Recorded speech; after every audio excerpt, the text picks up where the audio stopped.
Subscribe करिए हमारे channel target UP TET CTET को और बेल आइकन को दबाइए। हेलो फ्रेंड्स, मैं रेनू स्वागत करती हूँ आप सभी भावी अध्यापक एवं अध्यापिकाओं का आपके अपने channel target UP TET CTET में। दोस्तों, हम लोगों ने आपके बाल विकास विषय के अंतर्गत जो आपका फर्स्ट लेसन है उसके सभी बहुविकल्पी क्वेश्चंस और अतिलघु उत्तरीय क्वेश्चंस की जो सीरीज है, जो इम्पोर्टेंट क्वेश्चन जो सुपर फास्ट रिवीजन चल रहा है उसके अंतर्गत हमने आपको पढ़ा दिया है। अब इसके बाद आज हम जो आपका सेकेंड चैप्टर है विभिन्न अवस्थाओं में विकास, इसके अंतर्गत हम जितने बहुविकल्पी क्वेश्चंस हैं वो आज आपको इस वीडियो में कराने वाले हैं। तो चलिए आप लोग स्टार्ट है करने के लिए। ध्यान से आप लोग जितने भी क्वेश्चन आपके बिल्कुल करेक्ट होंगे आप लोग दोस्तों कमेंट बॉक्स में कमेंट करना बिल्कुल मत भूलिएगा। चलिए शुरू करते हैं। सबसे पहला क्वेश्चन देखते हैं। संवेग शब्द अंग्रेजी के शब्द से बना है। संवेग का मतलब इंग्लिश में क्या होता है? ऑप्शन यहाँ पर दिया हुआ है टू एक्साइट, इमोशन, इमूवर या फिर टू मूव। दोस्तों राइट आंसर यहाँ पर है ऑप्शन बी, इमोशन। यानी कि जो संवेग होता है उसको हम इंग्लिश में इमोशन कहते हैं। आप देखिए इमोशन कितना आसान लग रहा है कहने में, समझने में भी आप समझ गए होंगे इमोशन क्या होता है। लेकिन अगर ये संवेग आ गया तो संवेग को देख के आप थोड़ा सा एक बार लगेगा कि ये कौन सा शब्द है, लेकिन आसानी से आपको समझ में आ गया कि इमोशंस होते हैं। हर व्यक्ति के पास इमोशन होते हैं। कभी इंसान खुश होता है, कभी दुखी होता है, कभी कभी आश्चर्यचकित होता है। तो इस तरीके से ये सब क्या है, कभी वो डरा हुआ होता है इंसान। तो ये सभी क्या है, संवेग है व्यक्ति के अंदर। और मैकडूगल ने कितने प्रकार के संवेग बताए हैं? 14 प्रकार के संवेग बताए हैं, ये भी आपको पता है। और 14 प्रकार के संवेगों से 14 प्रकार की मूल प्रवृत्तियां आती हैं। इसके बाद क्वेश्चन नंबर 2 है 6 वर्ष की उम्र तक कितने प्रकार के संवेगों का विकास हो जाता है? ऑप्शन है 8, 9, 10 या फिर 7। तो दोस्तों राइट आंसर यहाँ पर होगा ऑप्शन ए, 8। अब 6 वर्ष तक की उम्र में कौन कौन से संवेगों का विकास होता है आप जान लीजिए। इसमें है खुशी, दुख, क्रोध, डर, उत्सुकता, यानी कि बच्चों के अंदर क्यूरियोसिटी होती है, किसी भी चीज को प्रश्न करके पूछते हैं क्यों, क्या हुआ, कैसे हुआ। इसके अलावा ईर्ष्या, जेलसी, माता पिता द्वारा दूसरे भाई बहन को प्यार किए जाने पर विरोध करते हैं बच्चे। ये सही है, ये आप लोगों को भी पता होगा। अगर किसी को ज्यादा प्यार दे रहा है तो वो दूसरा बच्चा उसको लगता है कि हमको माता पिता मेरे कम प्रेम करते हैं, कम प्यार करते हैं। तो ऐसा होता है बच्चों के साथ। आप सभी को पता होगा कि 6 वर्ष तक की जो उम्र होती है इसमें बच्चों में जो बच्चे जो होते हैं वो अहम केंद्रित होते हैं, वो सारा अटेंशन अपने ऊपर चाहते हैं। अब देखिए इसके अलावा जलन भी होती है। अगर दूसरे बालक के पास अच्छी वस्तु कोई बालक देख लेता है तो वो उसकी क्या करता है, शिकायत करता है अपने मम्मी पापा से। इसके अलावा अनुराग, अफेक्शन, उन सभी वस्तुओं या व्यक्तियों के प्रति अनुराग प्रदर्शित करना जो उसे पसंद आते हैं।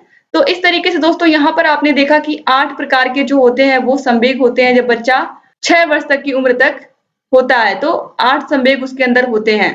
अब क्वेश्चन नंबर 3 है मूल प्रवृत्तियों की संख्या कितनी होती है? इसका आंसर तो मैंने आपको क्वेश्चन नंबर 1 में ही बता दिया कि जो मूल प्रवृत्तियां होती हैं वो मूल संवेगों से ही बनती हैं। दोस्तों मूल संवेग अगर आपने नहीं पढ़ा है या मूल प्रवृत्तियां अगर आपने नहीं पढ़ा है तो वो चैप्टर बहुत ही अच्छे से मैंने पढ़ाया है और उसका लिंक आपको डिस्क्रिप्शन बॉक्स में मिल जाएगा। किस मूल प्रवृत्ति या फिर किस संवेग से किस मूल प्रवृत्ति का जन्म होता है ये आप लोगों के लिए जानना बहुत महत्वपूर्ण है। बहुत ही आसान से वीडियो में मैंने बताया है, बहुत ही इजी वे में बताया है और उसके अंतर्गत एग्जाम्पल देकर के समझाया है। आसानी से 9 या 10 मिनट का वीडियो है, आप उसको देख सकते हैं, उसका लिंक आपको डिस्क्रिप्शन बॉक्स में मिल जाएगा। अब यहाँ पर देखिए मूल प्रवृत्तियों की संख्या 14 होती है, ऑप्शन डी बिल्कुल सही है। और एक ट्रिक में दोस्तों मैं आपको बता दूं, जहां पर भी मूल प्रवृत्तियां आती हैं वहां पर मैकडूगल अपने आप आ जाते हैं। ये आप समझ लीजिए, जहां पर भी मूल प्रवृत्तियों की बात होगी, मनोप्रवृत्तियों की बात होगी, प्रवृत्तियों की बात होगी, वहां पर मैकडूगल जरूर होंगे। ठीक है, अगर इस तरीके से एग्जाम में पूछता है तो आप याद रखिएगा कि जो मूल प्रवृत्तियां हैं वो मैकडूगल ने बताई थी और 14 मूल संवेगों से ही 14 मूल प्रवृत्तियां बनी हुई हैं। दोस्तों यहाँ पर राइट आंसर हो गया ऑप्शन डी। अब हम आगे बढ़ते हैं। क्वेश्चन नंबर 4 है शिशु के अस्थायी दूध के दांत निकलते हैं। ऑप्शन है तीसरे चौथे माह में, जन्म से पूर्व, दूसरे वर्ष या फिर 7वें 8वें माह में। दोस्तों इसका जो राइट आंसर होगा वो होगा 7वें या 8वें माह तक दूध के अस्थायी दांत या शिशु के अस्थायी दांत, जिसको हम दूध के दांत कहते हैं, वो निकलने शुरू हो जाते हैं। कहीं कहीं 6वें या 7वें महीने में भी देता है, तो आप कंफ्यूज मत होइएगा। तो ऑप्शन डी यहाँ पर जो है वो बिल्कुल सही है। इसके बाद आगे बढ़ेंगे। क्वेश्चन नंबर 5 है, बुद्धि परीक्षण जो मापता है वही बुद्धि है। यह कथन है टर्मन परीक्षण का, रॉस परीक्षण का, बोरिंग का या फिर विलियम साइमन का। दोस्तों इसका जो राइट आंसर है वो है ऑप्शन सी, बोरिंग, यानी कि ये बोरिंग का कथन है। इसके बाद क्वेश्चन नंबर 6 है, संवेग क्रियाओं का उत्तेजक है। यह कथन है गेलगार्ड का, रॉस का, टर्मन का या फिर इनमें से कोई नहीं। तो दोस्तों संवेग क्रियाओं का उत्तेजक है, यह कथन है गेलगार्ड का। ऑप्शन ए जो है वो बिल्कुल सही है। इसके बाद आगे बढ़ते हैं हम लोग। क्वेश्चन नंबर 7वां है, सृजनात्मकता मौलिक परिणामों को अभिव्यक्त करने की मानसिक प्रक्रिया है। यह कथन है स्टेन का, क्रो एंड क्रो का, हेमोबिस का या फिर कोल और ब्रूस का। दोस्तों इसमें जो राइट आंसर है आप लोगों का वो है option B, Crow and Crow का। क्वेश्चन नंबर 8 है, जन्म के समय बालक का वजन होता है 3 से 5 पाउंड, 6 से 8 पाउंड, 5 से 7 पाउंड या फिर 4 से 6 पाउंड। दोस्तों राइट आंसर होगा ऑप्शन बी, 6 से लेकर के 8 पाउंड के बीच में होता है।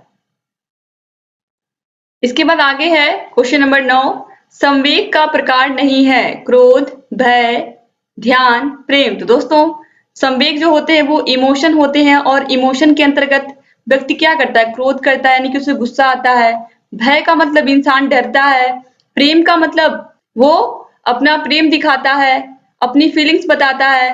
तो इस तरीके से जो संवेग होते हैं वो सब है क्रोध, भय, प्रेम। लेकिन जो यहाँ पर ध्यान है, अटेंशन, ये संवेग के अंतर्गत नहीं आता है। तो इसलिए राइट आंसर होगा ऑप्शन सी। दोस्तों क्वेश्चन नंबर 10 है, प्रतिभाशाली बालक की बुद्धि लब्धि होती है 80 से 90, 110 से 120, 140 से अधिक या फिर 100 से 120। तो दोस्तों जो प्रतिभाशाली बालक होते हैं उनकी जो बुद्धि लब्धि होती है वो होती है 140 से अधिक। तो ऑप्शन सी जो है वो बिल्कुल सही है। इसके बाद क्वेश्चन नंबर 11 है, निम्नलिखित में से कौन सा परीक्षण बुद्धि का मापन करता है? CAT, TAT, MAT या फिर भाटिया बैटरी परीक्षण। तो दोस्तों यहाँ पर राइट आंसर है ऑप्शन डी, भाटिया बैटरी परीक्षण। आगे बढ़ते हैं हम। क्वेश्चन नंबर 12 है, बुद्धि के समूह कारक सिद्धांत का प्रतिपादन किसने किया था? ऑप्शंस हैं हिलगार्ड, वेबर, थर्स्टन या फिर थॉमसन। दोस्तों राइट आंसर है ऑप्शन डी, थर्स्टन। और ये क्वेश्चन DLED के एग्जाम में पूछा गया है। अब यहाँ पर दोस्तों आंसर यहाँ पर लिखा नहीं है, लेकिन ये मुझे याद है कि ये क्वेश्चन पूछा गया है, तो आप लोग इसको अच्छे से लर्न कर लीजिएगा। बुद्धि के समूह कारक सिद्धांत का प्रतिपादन थर्स्टन ने किया था। इसके बाद आगे बढ़ते हैं। क्वेश्चन नंबर 13 है, वह मानवीय योग्यता जिसके आधार पर वह व्यक्ति नवीन रचना या विचार को प्रस्तुत करता है कहलाती है। बहुत इजी है, ऑप्शंस हैं अभिसरण, कल्पना, सृजनात्मकता या फिर तर्क। दोस्तों वह मानवीय योग्यता जिसके आधार पर व्यक्ति नवीन रचना या विचार को प्रस्तुत करता है, इसका मतलब है कि वो कोई नई चीज, कुछ क्रिएटिव चीज कर रहा है व्यक्ति। तो क्रिएटिव का मतलब क्या होता है? क्रिएटिविटी का मतलब ही होता है सृजनात्मकता। तो ऑप्शन सी जो है वो बिल्कुल सही है, यानी कि जो व्यक्ति है वो अपने विचारों से कोई ना कोई नई चीज हमेशा ढूंढता रहता है। क्वेश्चन नंबर 14 है, वॉटसन ने प्राथमिक संवेगों के सिद्धांत के अंतर्गत शिशुओं के भीतर जन्म से ही विद्यमान कितने संवेगों को बताया है? अब दोस्तों वॉटसन के अनुसार जो वॉटसन ने संवेग बताए हैं वो बताया है मुख्य रूप से 3। तो इस 3 संवेग के अंतर्गत उन्होंने क्या बताया है ये भी आप जान लीजिए। भय, क्रोध और प्रेम या स्नेह, यही 3 संवेग पाए जाते हैं वॉटसन के अनुसार किसी भी शिशु के भीतर। तो यहाँ पर वॉटसन के अनुसार है, आप याद रखिएगा। और मैकडूगल के अनुसार 14 संवेग होते हैं और 14 संवेगों से ही 14 मूल प्रवृत्तियां आई हैं। तो कंफ्यूज नहीं होना है आपको। वॉटसन के अनुसार 3 ही संवेग होते हैं किसी भी शिशु के अंदर। और जैसा कि आपने अभी पढ़ा, मैंने आपको बताया कि किस तरीके से जो मैकडूगल ने बताए हैं वो 14 संवेग बताए हैं और 14 संवेगों से ही 14 मूल प्रवृत्तियां आती हैं। दोस्तों बार बार मैं रिपीट इसलिए करती हूँ वाक्यों को ताकि वो चीज आपके माइंड में बैठ जाए। और एक बार अगर आप वीडियो देखते हैं अच्छे से, आप समझते हैं पूरे वीडियो को, जितना भी मैं यहाँ पर बताती हूँ, जितनी चीजें, बहुत सारी एक्स्ट्रा चीजें मैं बताती हूँ जिससे आप लोगों को जो आपका बाल विकास विषय है या जितने भी अदर सब्जेक्ट है जो मैं पढ़ाती हूँ, ताकि वो चीजें आपके दिमाग में बैठ जाए और आपको एग्जाम तक वो भूलने ना पाए। ठीक है, इस तरीके से आप लोग पढ़ेंगे तो आपको कहीं पर भी वो चीजें भूलेंगी नहीं। एग्जाम तक क्या, आपके सुपर टेट और यूपी टेट तक भी वो चीजें नहीं भूलेंगी। तो आप लोग वीडियो को अच्छे से देखा करिए, समझा करिए। अब हम इसके बाद आगे बढ़ते हैं। क्वेश्चन नंबर 15 है बुद्धि के द्विकारक सिद्धांत का प्रतिपादन किसने किया था? ऑप्शन है गटमैन ने, बैकमैन ने, स्पीयरमैन ने या फिर गिलफोर्ड ने, या गिलफर्ड यहाँ पर लिखा हुआ है। तो राइट आंसर है दोस्तों ऑप्शन सी, स्पीयरमैन ने। बुद्धि का एक कारक सिद्धांत, बुद्धि का द्विकारक सिद्धांत दोनों ही स्पीयरमैन ने दिया था। तो ऑप्शन सी बिल्कुल सही है। क्वेश्चन नंबर 16 है मानसिक आयु बटे वास्तविक आयु गुणे 100 सूत्र से मापन किया जाता है। दोस्तों मानसिक आयु बटे वास्तविक आयु गुणे 100 ये जो सूत्र है ये है बुद्धिलब्धि को मापने का। ऑप्शन बी बिल्कुल सही है। ये आप लोग के डीएलएड एग्जाम में बहुत बार पूछा गया है और यही सेम क्वेश्चन आपके यूपी टेट में भी बहुत बार रिपीट हुआ है। तो मानसिक आयु बटे वास्तविक आयु गुणे 100 यही फॉर्मूला होता है बुद्धिलब्धि का। अब आगे बढ़ते हैं। क्वेश्चन नंबर 17 है वह मानसिक योग्यता जिसके द्वारा व्यक्ति किसी नवीन रचना को प्रस्तुत करता है कहलाती है। 2018 में पूछा हुआ क्वेश्चन है। ज्ञान, योग्यता, सृजनात्मकता या इनमें से कोई नहीं। अभी मैंने आपको बताया कि कोई भी व्यक्ति अपने माइंड से अपनी मानसिक योग्यता के द्वारा अगर कोई नई चीज ढूंढता है, किसी नई चीज की रचना करता है या कोई क्रिएटिविटी करता है तो उसे हम क्या कहते हैं? सृजनात्मकता कहते हैं। तो ऑप्शन सी जो है वो बिल्कुल सही है। इसके बाद आगे बढ़ते हैं। क्वेश्चन नंबर 18 है किसी के द्वारा विभिन्न परिस्थितियों में समायोजन कहलाता है। किसी के द्वारा विभिन्न परिस्थितियों में समायोजन कहलाता है शारीरिक स्वास्थ्य, संवेगात्मक विकास, मानसिक स्वास्थ्य या फिर उपरोक्त सभी। दोस्तों यहाँ पर ऑप्शन शारीरिक स्वास्थ्य, संवेगात्मक विकास, मानसिक स्वास्थ्य या उपरोक्त सभी दिए हुए हैं। तो कोई भी व्यक्ति अपने आप को कब परिस्थितियों में ढाल पाता है, किसी भी परिस्थिति में इंसान रहना कब सीख पाता है और वो कैसे अपने आप को जिस तरीके से उसका वातावरण है उसमें अपने आप को ढाल लेता है। तो यहाँ पर कौन सा इसका राइट आंसर है इसको आपको कमेंट बॉक्स में कमेंट करके बताना है और कमेंट बॉक्स में इसका आंसर आपको मिलेगा। तो दोस्तों उम्मीद करती हूँ कि आप में से अधिक प्रशिक्षु लगातार कमेंट के माध्यम से इसका आंसर मुझसे शेयर करेंगे और आपको इसका करेक्ट आंसर दोस्तों जल्दी ही मिलेगा। लेकिन तब तक आप लोग भी थोड़ा प्रयास करिए, आप लोग भी सहयोग करिए और हम तो लगातार आप लोग के लिए वीडियोस लेकर के आते रहे हैं और आते रहेंगे। लगातार आप लोगों का ऐसे ही दोस्तों मार्गदर्शन करते रहेंगे। तो दोस्तों आप लोग अधिक से अधिक लोग कमेंट करिएगा इस क्वेश्चन का आंसर। उम्मीद करती हूँ कि अधिक से अधिक लोग इसका सही आंसर देंगे और लगातार आप लोग ऐसे ही हमारे वीडियोस को देखते रहेंगे। अगर अभी तक दोस्तों आपने हमारे चैनल को सब्सक्राइब नहीं किया तो प्लीज तुरंत सब्सक्राइब करिए और बेल आइकन को जरूर प्रेस कर दीजिए जिससे हम जो भी नई वीडियोस बनाते हैं उसका नोटिफिकेशन आपके पास समय से पहुंच जाए। और दोस्तों अगर आपने हमारे सभी वीडियोस नहीं देखे हैं अदर सब्जेक्ट के तो आपको सभी सब्जेक्ट के वीडियोस मिल जाएंगे। इससे पहले का जो चैप्टर पढ़ाया है चैप्टर नंबर 1 आपको उसका भी लिंक आपको डिस्क्रिप्शन बॉक्स में मिल जाएगा। आप देख सकते हैं और आसानी से अपने सभी डाउट्स को भी क्लियर कर सकते हैं। आपको कहीं किसी प्रकार की कोई समस्या है तो आप कमेंट बॉक्स में कमेंट करके मुझसे पूछ सकते हैं। आपके सभी कमेंट्स का आंसर यहाँ पर दिया जाता है और आप लोग की सभी समस्याओं पर हम कार्य करते हैं ताकि आप लोग को किसी प्रकार की कोई समस्या ना हो और आपके एग्जाम से रिलेटेड कोई भी न्यूज होती है तो सबसे पहले हम आपको उसको पहुंचाते हैं। अगर बिल्कुल सही न्यूज होती है तभी हम दिखाते हैं दोस्तों।